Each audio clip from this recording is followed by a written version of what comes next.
there, folks. Welcome to season 5 of our On the Pulse series produced by the Stars Among Us. I'm Ozzy, and I'm very, very happy that you're tuned in to this thank you tour of mine, as each episode is a thank you card to those who have impacted my life.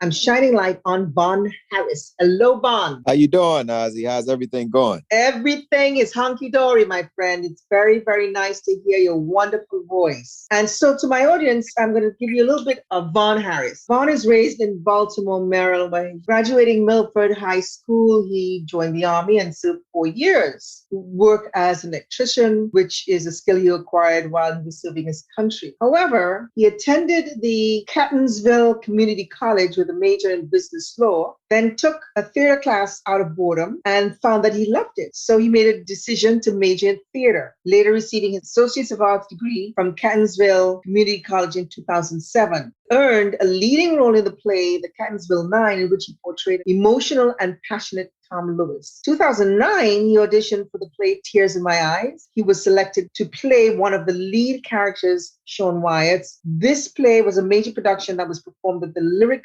Opera House, Baltimore's largest theater, receiving great reviews for his performance. He received help in support to relocate to New York City to chase his newfound dreams of acting. Before leaving Baltimore, he landed the lead role in Kingston James's Razorblade City, which was an independent film about street life that sold over 500,000 copies worldwide. Now, in 2010, he perfected his craft at the famous Susan Batson Acton Studio, world-renowned, actually. In 2011, Vonn landed a supporting role in America's Most Wanted, as well as lead role as Mark Curry in Celebrity Ghost Stories. And then later that year, he landed a supporting role in the film All in the Game, which earned second place in the DC Film Festival. And to this day, he has been performing in supporting roles in various films, TV shows such as Tower Heights, Monica Z, HBO Girls, The Zoo, etc. And he has also finished writing 2 feature film scripts. 2013, he won 2 Aurora Gold Awards while playing FC Morgan in Warrior Adventure Quest. Morgan was the lead in this production. And the Aurora Awards, for you guys out there, is an international competition that recognizes excellence in the film and video industry. So that is Vonn on the acting realm. He's also done other TV series, Major Crimes, Suburban Cowboy, etc. Now, he began a series called The Statsman. It's a sports series. Vonn, tell us about that. Okay, well, The Statman, if anybody does any kind of fantasy basketball, fantasy baseball, fantasy football, that's what I do. So I give my picks and I give picks according to like what team I think is going to cover the spread. I also do lineup projections for one of the biggest platforms in the world right now. I mean, y'all don't think you can go out your house without seeing a FanDuel or a DraftKings sign on the subway or on the bus or on TV. So I do lineup projections for those. And when I first started, I gave out a lineup that took first place across the board.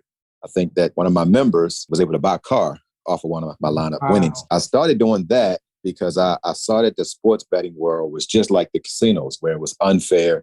The people with all the money typically win. The average person who is really a fan typically lose because they don't really have the skill set. So I just came in to help the average Joes to be able to compete with the pros. That's basically what I do. Joes with pros. Mm-hmm. Yes.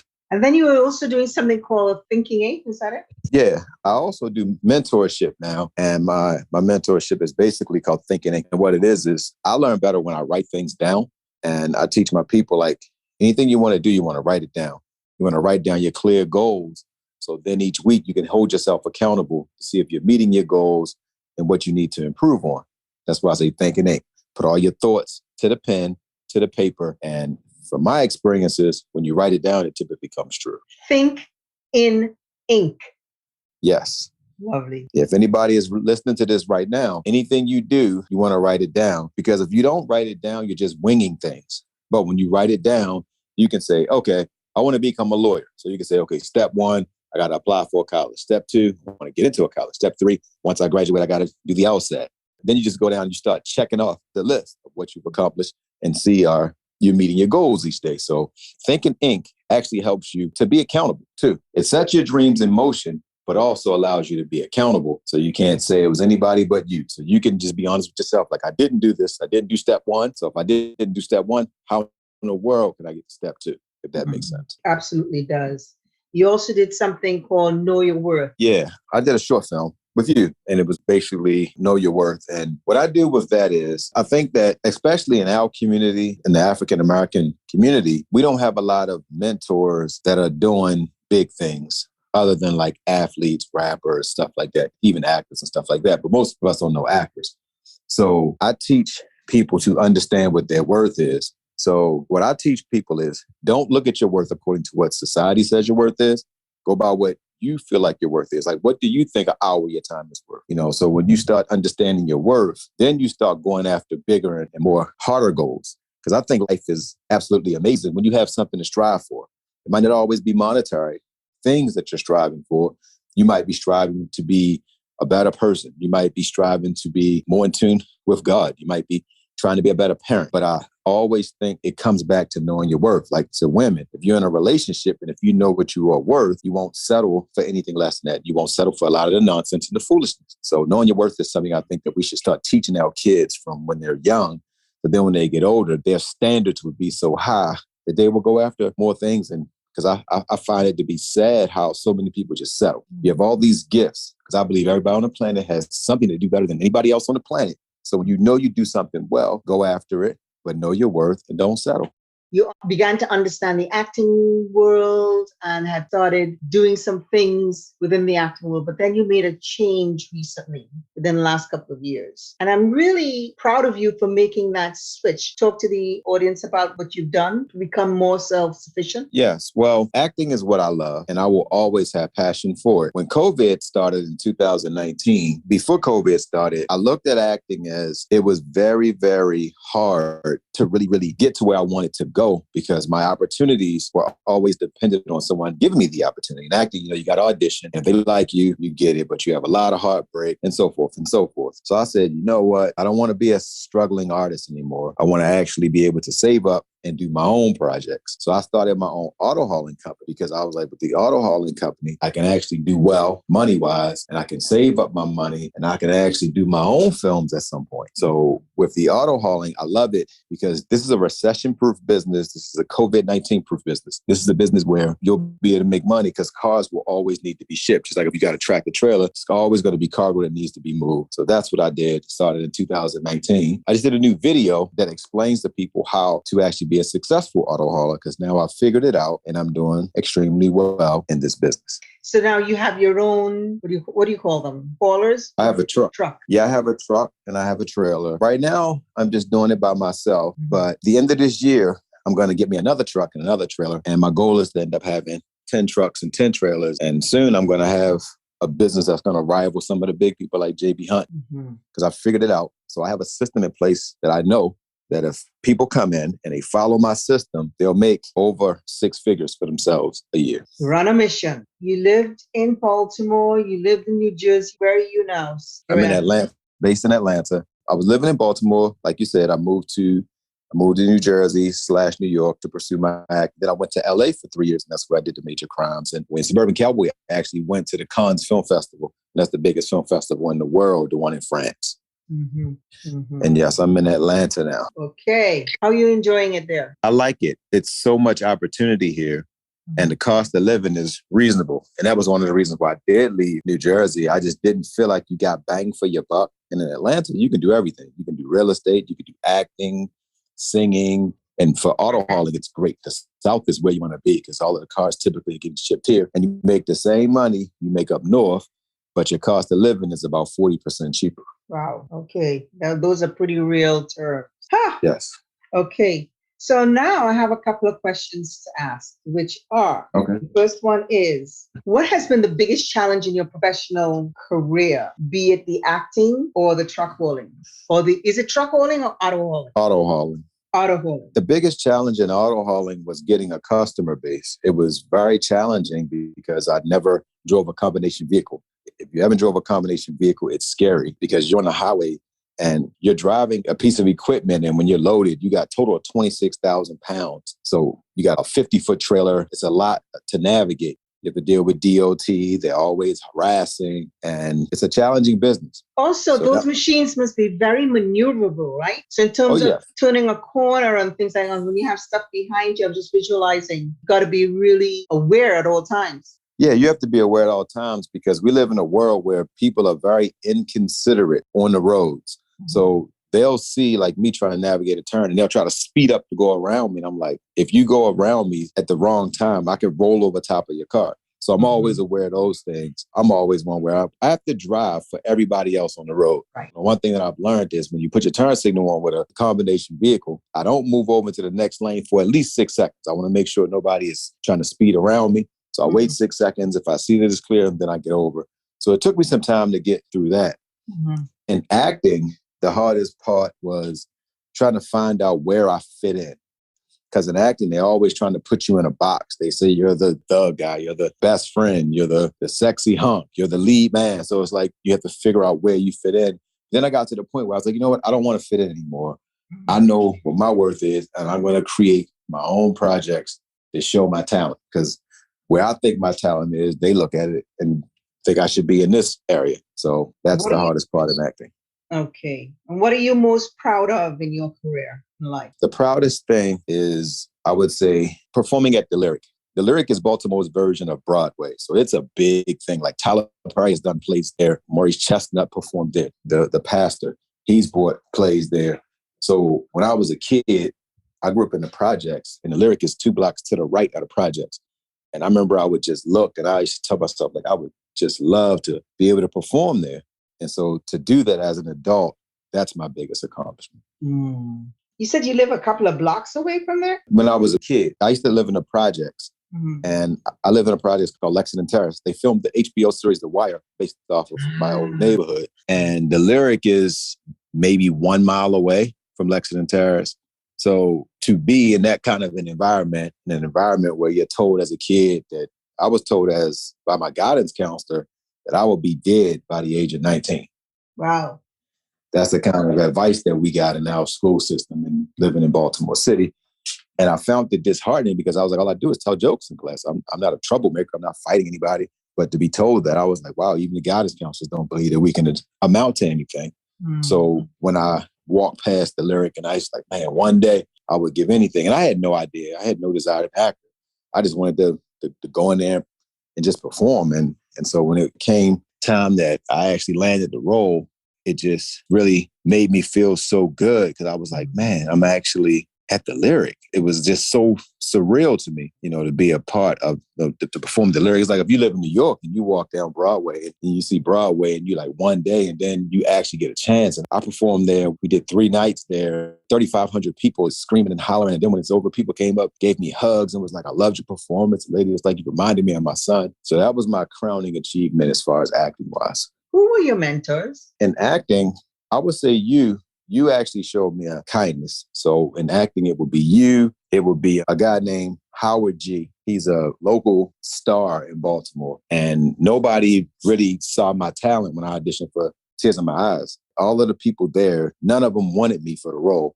But Howard G was like, it's something about him. They all said no to me. And he's the one that said yes. And he mentored me. He's the reason why I have one of the top managers in New York. He introduced me to the top manager in Maryland. And he's the reason why I got on America's Most Wanted. And he taught me a lot of things about acting. He told me the best thing he told me, and I lost it a little bit. He was like, just stay who you are. He said, you're very unique. He said, you got a unique voice. You got a unique face, unique presence. He said, but you got something that's just different. He said, in life, anybody who's successful in the acting business, they just have that it factor. Like you couldn't learn it in school. They just have that it factor. And he told me I had that it factor. So probably one of my biggest mentors in the acting space. At this point in your career, on both sides, the auto hauling and the acting, you said where you want to take the auto hauling, right? Correct. In terms of the acting, what is it there that you want to be able to achieve, that you're working towards through the auto hauling? I have a TV show I've just finished. And I have 2 films. One I've completed, another one that I've finished. And I want to show African-American families in a better light. Like I'm so disheartened when I watch TV and when I see us on TV, we're always fighting and bickering. And I know a lot of people don't really like Bill Cosby, but one thing he did do is he put us in a great light. Like, I wanted to go to college because I watched his show. You know, A Different World made me want to go to college. Now, if you have a Black kid in the projects that want to go to school because of a TV show, I think that's impactful. But I think we need more shows that put us in a different light. I don't want to see any more strippers and we just thugs, and we have more accomplishments than that. I just have a show that I think it will be a show that kids would inspire to see. And I have a movie that's probably more rated R than it would be PG. Then I got a movie about a true love story, and it's a different kind of a love story. So I just think that we need more new writers. We need more new ideas. It's so many people who have projects that need to be out there. So once I get my money established and I show Hollywood that you can do it, then I'm going to open up the fields for the new writers. And everybody has a voice. So I want to hear some of the new stories. What are two things that people don't know about you? One that people don't know about me is that I'm very funny. Like, I'm super silly. When I'm not acting and in the auto hauling, like when I'm not driving my truck, I am super silly. I laugh all day. I be in my truck laughing at myself. So that's one thing people don't know about me, is that I'm extremely silly. Another thing that people probably don't know about me is I call myself a skinny fat boy. I'm not a very big guy. I'm only 6'1", 180 pounds, but I can put food down with the best of it. So that was the two things that I don't think people know about me. I can eat, and I love apple pie. Don't ever invite me over your house and have apple pie, because you might not even get a slice for yourself. The other part is you have a healthy take on what you eat. Correct. Right. But like, if I eat apple pie, yes, it is organic apple pie, but I'll try to eat the whole thing. I eat a lot of apples and oranges, and I eat greens. But when I eat a lot. But since I'm eating healthy, it's not really damaging me, because at my age, I'm still extremely fit and still got a washboard stomach and don't really work out as much as I used to, but body still fit. It's the diet, but I'm a foodie. I just love good tasting food. I'm a skinny fat boy. Okay. Any secrets or hidden talents you have? We know you like being funny. You know you're comedic. Any other talents or hidden skills? Because now that you Yes, I can cook. I can cook extremely well. Whoa. Yes. I learned to cook when I was young. I learned from my cousins, his father. His name Big T. He's big, 6'6", 320-pound guy. He's like a master chef. And I can cook exotic foods, but I can't make simple stuff. So really? Yes. I can make like stuffed lobster. I can make lemon scallops. I just learned how to make pancakes a year ago. Holy smoke. So let me ask you here now. These past couple of years have been crazy. How has it affected you? It affected me in a tough way, but also it made me really look at life. And what I realized is that life is serious and you have to plan for the what if. What COVID showed me the most is that you have to really be in a position to, no matter what, you can have income coming in. So what COVID taught me is to learn how to make money while I'm sleeping. Like, I've invested in cryptocurrency. I have stocks. I'm ready to get into this new space called digital real estate, because the American dollar is falling. So that's what COVID taught me, was to understand how money works and to make it work for me while I'm sleeping. Is there anything different you've learned about yourself aside from that, sort of intrinsically, spiritually, etc.? Since I learned that I'm very resilient, and I learned that I'm very coachable, because with the auto hauling, I can't take credit for that. I had a friend of mine that mentored me and showed me how to do it the right way. But what I learned about myself is that even at my age, I call myself a grown novice. I'm a novice in life. I never will ever view myself as an expert at anything, because once you say you're an expert, your growth stops. So I just love to learn. And that's one thing I realized about myself, is COVID forced me to learn and adapt. And you have to be disciplined, and especially with your health. You know it just as much as I do. You have to be disciplined with your health, because you only get one life. And COVID told me you got to understand how money works and the health, because COVID was taking people out with their health, because it was attacking lungs and stuff. So I had to research that. So that's what I would say, is that I can adapt now. I can adapt to almost any situation. Right. I really need to have you on this call, because I wanted to say to you again, if it wasn't for you, I would not have this podcast, which started with you as video, because you were the one that I spoke with, letting you know what I wanted to do, and taking the time to sit with me and teach me, and the patience, because I still am not that technologically savvy, but you were able to teach me in an afternoon as to the things I needed to do. And here I am. We did this with the videos back in 2019. Right. And you also taught me not to fear technology, the way Yes. you teach it. And that was major, so that after the videos had to stop, then to tackle the podcast, I was less fearful of starting something new because you had instilled this particular strength within me. And if it wasn't for that, I don't think I'd be in this 5th season, 2 years of podcast and 1 season of the videos. Right. Correct. And you were the first one on the videos. Your voice is still there, hearing you speak now, hearing that laughter in your voice when you have certain things to say is always so welcoming and so warming for me to hear. And you always have these jewels to drop in terms of how you look at life and what you're doing with the things that you're doing. And you're always thinking of the other person.